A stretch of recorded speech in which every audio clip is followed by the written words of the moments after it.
নমস্কার বন্ধুরা, আশা করি আপনারা সকলে ভালো আছেন। কাকলি কিচেনে সকলকে স্বাগত। আজকে বানিয়েছি ছানার পাতুরি।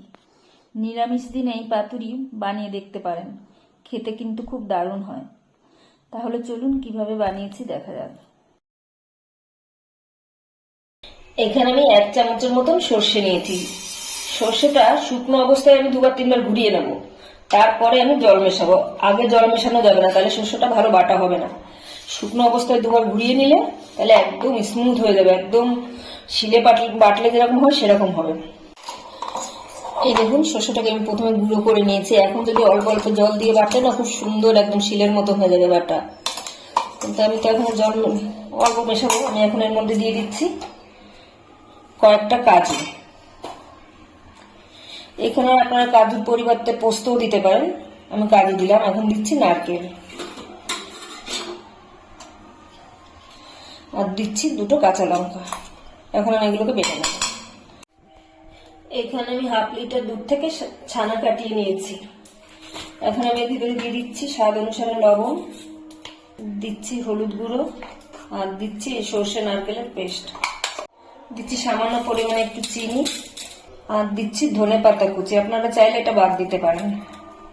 আর দিচ্ছি সর্ষের তেল।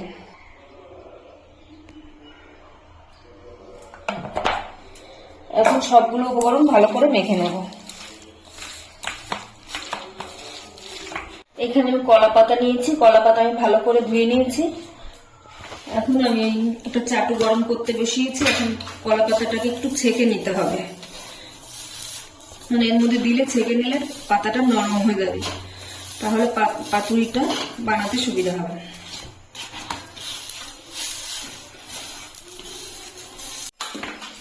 আমি একটা কলা পাতা নিয়ে নিয়েছি। এখন এর ভিতরে কিছুটা ছানার মিশ্রণ আমি দিয়ে দিচ্ছি।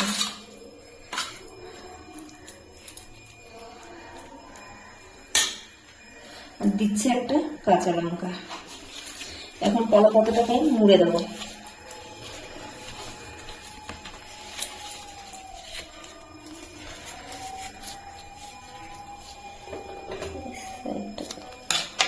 মুড়ে এখন আপনারা এটা সুতো দিয়েও বাঁধতে পারেন, কিংবা আমার মতো এরকম টুথপিক দিয়ে এভাবে ঢুকিয়ে দিতে পারেন। আমরা সুতো দিয়ে বাঁধছি না, টুথপিক দিয়ে এভাবে আমি সবগুলো বানিয়ে নেব। সবগুলো আমি এইভাবে বানিয়ে নিয়েছি। চাটুতে সামান্য তেল গরম বসিয়েছি। এখন আমি পাতুরিগুলোকে দিয়ে দেবো।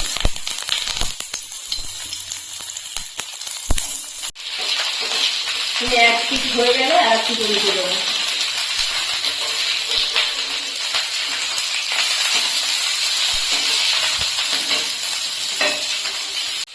আমি উল্টে পাল্টে 5-6 মিনিটের মতন ভেজে নিয়েছি। এখন পাতুরিগুলো আমার তৈরি হয়ে গেছে। এখন আমি নামিয়ে নেব। পাতুরিগুলো আমার তৈরি হয়ে গেছে। আমি একটা এখন খুলে দেখাচ্ছি।